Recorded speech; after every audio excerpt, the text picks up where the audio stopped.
Whatever, continue, right? Yeah. Oh no, okay, what have we done so far? That's right, we're trying to go... Oh, that's right, okay, so now we can go to the library. And we couldn't go to the library before, so we should do that. Falcon, what are you doing? It's trial day. We have a Spanish prince to defend. Oh, right, what was I thinking? Oh, it's trial day? Fuck. Well, I'm hosed. Once again, Falcon and Sparrowson find themselves waiting outside the doors of the Tribunal de Grande Instance. Are you feeling nervous, Falcon? Nope. Actually, I think we might have a handle on this case. All the pieces are coming together quite nicely. Awesome! Let's demolish that pompous prosecutor with walls of evidence.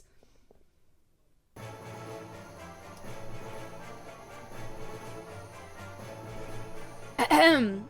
Senior Falcon, I trust everything is in order. Absolutely. I have every intention of bringing the truth to light in this trial. Such confidence. It is magnificent to see. And bringing the truth to light, you say? An admirable goal. No more jousting at imaginary giants. All of you, cease your yammering, the door's opening. Here we go. Let's go. Buena suerte, Senior Falcon. We will. Great. Are we ready? Yes, we are ready. Yeah, this motherfucker. JJ. Severin. Nervous? Why would I be nervous? I'm not nervous. I'm calm as a cuckoo. You're the nervous one. This whole courtroom is nervous. Oh, cool your feathers, Falcon. Terrible. You can't even maintain a stoic facade. I thought this trial would be the perfect opportunity for you to redeem your previous embarrassments. But if this is how you act before the trial has even started... Why, you pompous-tailed posture perfect. Oh, no. Order! Order! Let us all settle down. Court is now in session. Falcon. What is it? Is it me, or does the primary judge look hairier today? Well, that's a different judge, the one who resided over Dame Cataline's trial, you doofus. Oh, well, it's still a little strange, isn't it? Nah. Not really. There are a dozen judges in Paris alone. It only makes sense we see different ones in different cases. Excuse me, Your Honor? I was under the impression that Judge Maxime would be residing over this case. Where is he? Judge Maxime has gone on temporary sick leave due to a terrible accident with a flight of stairs. But rest assured, assessors, prosecutor, defense, and members of the jury, I am more than qualified to fill his shoes. Without further ado, let's get this show underway! It is the trial of Prince Juan Querido, who stands accused of murdering Major Howell and of conspiring to murder the king himself. Roll call! The defense is present and ready, Your Honor. The prosecution is ready, Your Honor. Good! Very good. I expect this to be a nice, speedy trial. I don't want to see this dragged out by technicalities and bureaucracy. Well said, Your Honor. I expect that once the court sees the overwhelming evidence, the trial will be over in 5 minutes. 5 minutes? He's just messing with your head, Falcon. Keep it together. So we are all on the same page, then. Excellent, excellent. Prosecutor, call your first witness to the stand. Very well. I call the police officer who investigated the crime scene. I call upon Inspector Juste Falerty. Step up to the stand, Inspector. Recite the oath. This motherfucker. This piratey-ass motherfucker. I swear to speak without hatred and without fear, to tell the whole truth and nothing but the truth. Please recite your name and occupation for the court record. My name is Inspector Juste Falerty. I am a servant to the law, a scourge of the gutter rats. That will induce is... That will do, Inspector. We've all heard your monologue before. Oh my, Cocorico really is going for a speed record, isn't he? Now, can you tell us what you witnessed on the morning of the 7th of January? Of course. At 10 o'clock in the morning, I was called to the Louvre's Grand Gallery by one of the King's Royal Guards. Did he just say a cluck? There I saw Prince Juan, King Louis Philippe, the corpse of Major Howell with rose in hand, and around 24 citizens. The citizens and the king himself all attest to seeing Major Howell taking the rose from Prince Juan's hand and promptly dropping dead. And what did the morgue uncover upon examination of the corpse? The coroner determined with absolute certainty that Major Howell died of poisoning. Aside from a prick upon the finger, there was no sign of external harm to Major Howell's body. Therefore, the poison rose must have been the cause of death. Putting the pieces together, that does seem very implicative of the prince. I have no further questions. Damn, I was hoping that the coroner's report would determine that the guy died from a freak heart attack or something. Well, that would make for a particularly speeding trial, wouldn't it? But no, we aren't so lucky. Something else must be amiss in the old Bert's testimony. Right, yes, let's tear it apart. Your Honor, I wish to cross-examine the witness. Falcon, wasn't it? Don't waste the court's time. A high-ranking police officer would never lie on the witness stand. I wouldn't accuse the inspector of lying. I just want to make sure that every base is properly covered. This sounds like pointless nitpicking to me. It's turning into a totally different voice. I'll allow it for now. Go on, Falcon. Do your cross-examination. Alright, let's cross-examine this motherfucker. At 10 o'clock in the morning, I was called to the Louvre's Grand Gallery by a royal guard. There, I saw Prince Juan, King Louis Philippe, the corpse of Major Howell with a rose in hand, and around 24 citizens. Our coroner determined that Major Howell died of poisoning. Chocolate poisoning, right? That was our theory last we left off, because there was a chocolate bar wrapper in the Thingu. So we were like, oh, he's a dog. Maybe he ate the chocolate, and that's how he died. Right? That was the idea? Wait, let me make sure I have everything.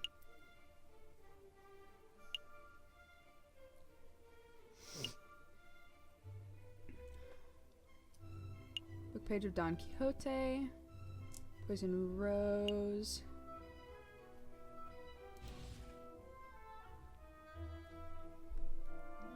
But wouldn't the dog know better? Well, that's why it would still count as poisoning, I think. Like murder poisoning, right? If somebody, like, forced him to eat chocolate.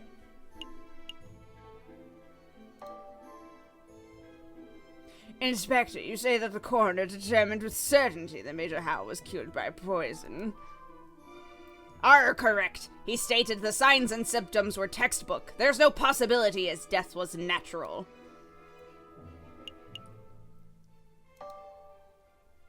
How exactly was Major Howell poisoned? What was the delivery mechanism? His finger was pricked by the poison rose. He even commented out loud about it seconds before dying. All 22 citizens who witnessed the murder attested to seeing and hearing this. Is there any possibility he was poisoned by something else?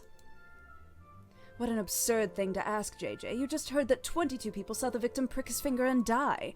What are you suggesting? That the pricked finger had no relation to the poisoning? That's exactly what I'm saying. That's exactly what I'm saying. We're on the same... You and I, JJ, we get each other. I don't doubt that Major Howell was poisoned, but I do doubt that the rose was the cause. Unbelievable. Only a total buffoon could fail to draw the blatant link here.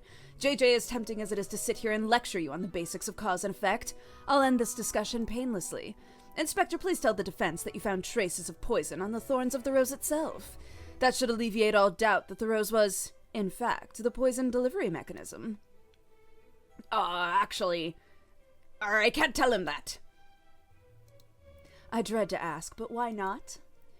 Well, we didn't check the rose for traces of poisoning. It just seemed obvious that the rose caused the poisoning given the timing of the incident. Well then, now would be a good time to make a test. Here is a marvelous thought. We prick the finger of the defendant with the rose. If there's no poison, then Prince 1 lives, and he is free to go.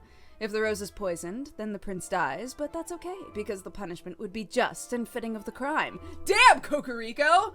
Whoa, what the fuck? That's some fucked up shit. Ah, marvelous suggestion! What is this, a witch trial? This isn't America, Severin. That's not how we do things here. Calm your feathers, JJ. It was clearly a joke. There are far more humane ways of testing for poison. I'm sure the inspector will perform his duty with due diligence. Actually, we won't be able to test the rose for poison at all. Why is that? Given the dangerous nature of the flower, it was destroyed! Oh my god, the Parisian police are so stupid in this. They're so bad in this. By the police force. We burned it to ashes. Such unprofessionalism. Well, if we have no way to know whether the rose was poisoned, this whole trial ought to be called into question. Nice try, JJ, but through the process of reasoning by elimination, we can still deduce with absolute certainty the rose was poisoned. In other words, there was nothing else at the crime scene that could have caused the poisoning. Wrong. There was something else at the crime scene that could have contained the poison, something the investigative police blindly overlooked. Boop! Look at this. What am I supposed to be looking at? It's a paper wrapper to a piece of chocolate. It was found in the Louvre, the Salle du Tibre, to be precise, and we could date its consumption to the day of the incident. You are not suggesting that Major Howell ate a piece of poisoned chocolate moments before he died? I most certainly am. Oh, ooh. You gained some jury favor. Did you see the wrapper at the crime scene for yourself, Inspector? The police force does not have the time nor resources to trawl every piece of trash at the crime scene. In other words, you overlooked it. Astounding unprofessionalism. Oh, the prosecution is right to be disgusted. What a disgraceful display, Inspector. I offer my apologies, Your Honor. I don't want your apologies. I want you to do your damn job. Get off the witness podium before I eat you. As you wish, I'll take my leave. Until next time, messieurs. So let me get this straight. This chocolate wrapper was found at the crime scene. Yes. And you have reason to believe that it was consumed on the day of the incident. I do. I have an expert food-tasting witness who is willing to testify if need be. You have a food witness? I don't recall anyone like that. What on earth are you talking about, Falcon? Oh, I see. But do you know for certain that Major Howell consumed this chocolate? Well, that is a fact we're still investigating. I see. And do you have evidence that this chocolate was, in fact, poisoned? Again, that is something that may require a little more time to definitively prove. So then, in actuality, you do not have evidence that Major Howell consumed poisoned chocolate. Instead, you have a solitary piece of rubbish that you plucked straight out of the gutter. It's weak, even for you, JJ. I hope we get to go to the library and look up dogs and be like, dogs aren't supposed to eat chocolate! Boom! Because that would make sense. All right, well, let's move things along. I have another witness I would like to summon. He's a man who claims to have had an excellent view of the people going in and out of the Louvre at the time of the incident. Oh, please. Please. Please, dear aviary attorney. Please give me the character I want right now. Oh, I don't think it is. Dang it. I call upon Monsieur Toussaint Kingley. Also, Carson Druitt. Oh, I was watching you right before the stream. Thank you so much for your subscription, man. Carson Druitt is an awesome artist, if anybody's looking for art streams to watch. Anyways. Could the witness please approach the stand and recite the oath? Hello. Hello. Oh, right, the oath. I swear to speak without hatred and, without fear to tell the whole truth and, nothing but the truth. Please state your full name and occupation for the court record. My name is, Toussaint Kingley, and I am a person who fishes. A person who fishes? So you are a fisherman? Oh, is that how it is? I thought the French justice system was better than this. I beg your pardon. Here comes Toussaint Kingsley, the kingfisher. Clearly he must be a fisherman, because, didn't you hear? All kingfishers are fishermen. Well, you are carrying a fishing rod. And, can't a man not carry a fishing rod? Reel and bait without being branded a fisherman? Look! The prosecutor is carrying a riding crop. Clearly, he must be a horse jockey. Oh, for Pete's sake. Fine. We can list your occupation as person who fishes and not a fisherman. Thank you. Actually, why do you carry a riding crop, Severin? I've never seen you ride a horse in my life. Also, Ben Cano, 859. Thank you so much for your subscription. I don't know, JJ. Why do you, a 30-something-year-old with no health problems, carry a cane? Alright, this is veering really far off course. So, could the prosecution please get back to his questions? Of course, Your Honor. Monsieur Kingsley, is it true that you were nearby the Louvre at the time of the incident? Yes.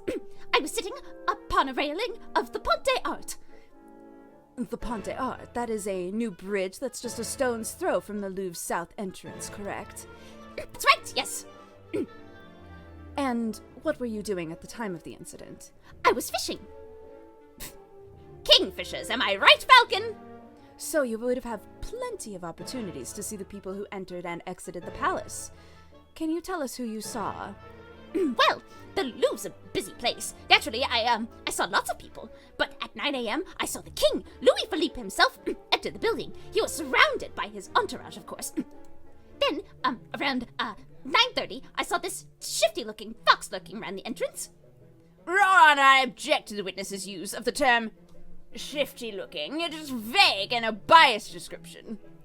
No, really, he looked super shifty. I saw him rubbing his paws and cackling gleefully. And then I saw him take out a rose and carefully rub the stem. Rub the stem of a rose, you say? As if you were planning to apply something to the flower, perhaps. Well, monsieur, I really shouldn't speculate. Of course. It was wrong of me to ask such a leading question. But, yes, anyway, it definitely looked like he was putting some sort of powder on the stem. Wow. Even I wasn't expecting such a bold admission. Members of the court, it sounds like what we have here is a direct witnessing of the defendant readying the murder weapon. The defense claims that the rose was never poisoned, and yet here we have a man who saw the poison with his own eyes. Oh, I smell perjury. You do? No question. He saw a shifty-looking criminal readying poison and cackling near the scene of the crime. That's not believable at all. I think you might be right. I wonder if I have any evidence that calls Toussaint's history into doubt. I'm also quite drunk. Your Honor, I would like to cross-examine the witness. Really? More of that? All right. You just heard the witness directly describe your client readying poison on a rose. What is that a question? I'm just trying to uncover the truth, Your Honor. Fine, do your thing. Go on, Falcon. Make a fool of yourself.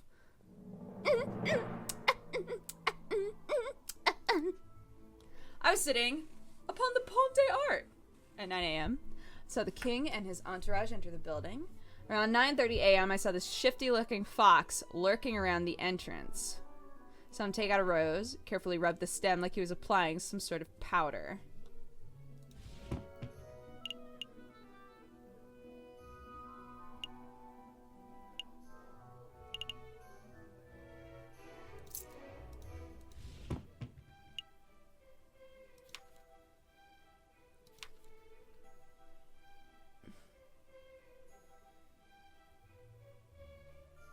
Wait. We found this by the Louvre's west entrance. And he was standing...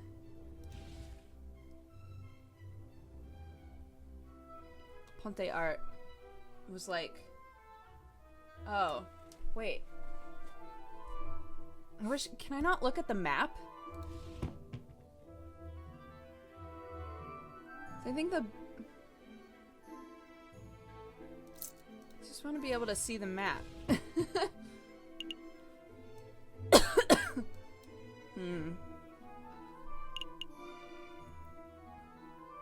Like, okay, so part of me is going, so he's rubbing powder on this rose with his bare paws, even though it's supposed to be poison. Like, that doesn't make any sense. But then I think what they're looking for is that we found a page of his book in a place where he wasn't. I don't know. The bridge is the south entrance. Okay, great. Sitting on the Ponte Art at 9 a.m. I saw the king and his entourage enter the building. So should I hit this or this? Oh my god, can I have to save and quit, that's right. Shit. I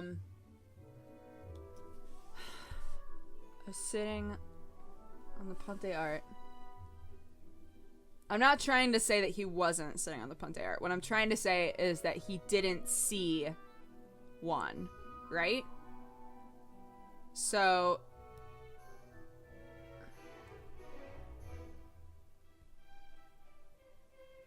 can't save scum in this game, and it's really stressing me out.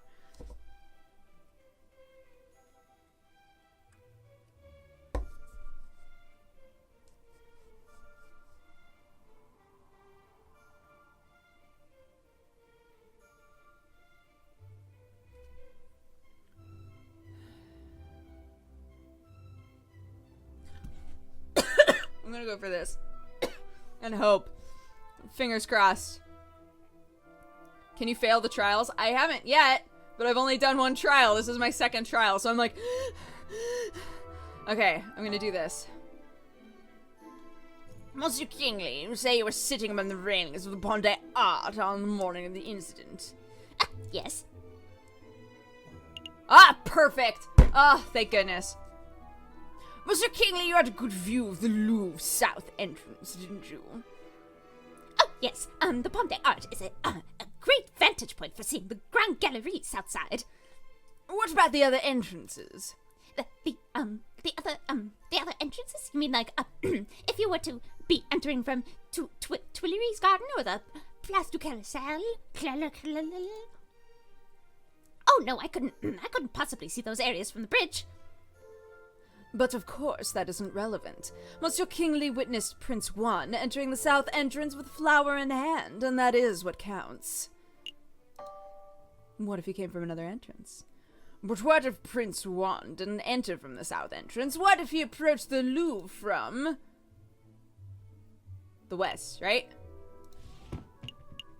Yeah.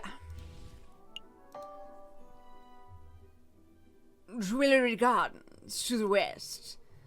That is a big what if. Do you have any evidence that Prince Juan entered the Louvre from Tuileries Garden? As a matter of fact, yes I do. I have definitive proof that Prince Juan approached from the west and not the south. Hey! I know what I saw, monsieur. I am doubtful too. Go on, JJ. Show us this definitive proof that Prince Juan entered from the Louvre from Tuileries Garden. Look at this. A book page? Page 44 of Don Quixote, specifically, was found just outside the Louvre's west entrance. This proves nothing. I'm not done yet. Take a look at this. Don Quixote. This is the book Prince Juan has been reading in jail since his arrest. I believe he has had it on his person for some time, and yes, page 44 is missing. It was the first thing I checked. You do realize what this means, don't you, Severin? The defendant was present in Tuileries Gardens prior to entering the Louvre. It also means that in all likelihood, the defendant entered the Louvre from the west entrance, and not the south.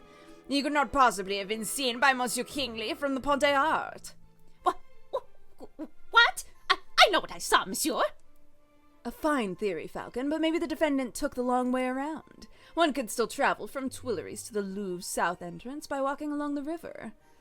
An extra 2 kilometers of walking just to enjoy the pre-murder scenery. Let's not say silly things, Cocorico. All right. Well, maybe the defendant deliberately left the page there to mislead the investigation. Now you're the one who's blindly speculating. It is not blind speculation. It is a viable hypothesis. You are fond of logic, aren't you, Kokoriko? Let's talk about Occam's razor. When torn between two seemingly equal hypotheses, we must side with the one that imposes the fewest assumptions. Which of these theories takes fewer assumptions? 1. The page from Prince Juan's book fell out on his way to the Louvre's south entrance. Or 2. Prince Juan deliberately planted the page on the off chance that it would be discovered, and then he took the long way around. How dare you? The nerve of you to lecture me on such basic philosophical concepts. I'll stop lecturing you when you stop making such basic mistakes. Oh, get fucked! Anyways. Monsieur Falcon, calm yourself. What's the point of all this yammering? The ultimate point is that Toussaint's testimony is fabricated, made up, and utter fiction. No! Everything I've said is the truth. I suspect that the witness isn't even a fisherman. I am not a fisherman. You see, he admits it himself. That's not what I meant. Oh, interesting. Oh, ooh, huh. Prosecutor, you got something that's gonna put this arrogant falcon in his place? I must concede. You concede? On this point, at least, Falcon's evidence strongly suggests the key component of Monsieur Kingley's testimony is false. No! This doesn't mean that Prince Juan is innocent, of course. All Falcon has demonstrated is that this particular witness is unreliable. But I did see something. I really did. All right, so maybe I didn't exactly see a shifty-looking fox. I made that part of the story up, but I did see a swan lurking around the south entrance on the morning of the murder. A swan? Oh, shut up, witness. Your word is mud. How can we possibly trust anything you gotta say? Your Honor, Judge Romulus, we're out of time, so we're like 10 minutes overdue to start on the hare vs. tortoise trial. Oh, is it that late already? Curses! I was hoping we would have the case wrapped up in a single trial. It is a shame, but ultimately an accurate sentencing is always preferable to a speedy sentencing. Yeah, alright. I don't need to hear your moralizing. Court will resume this Friday, the 21st of January at 9 o'clock. Don't be late. Prosecutor, do your damn job and get this stupid fox a conviction already. I will do my best to ensure that justice is served, Your Honor.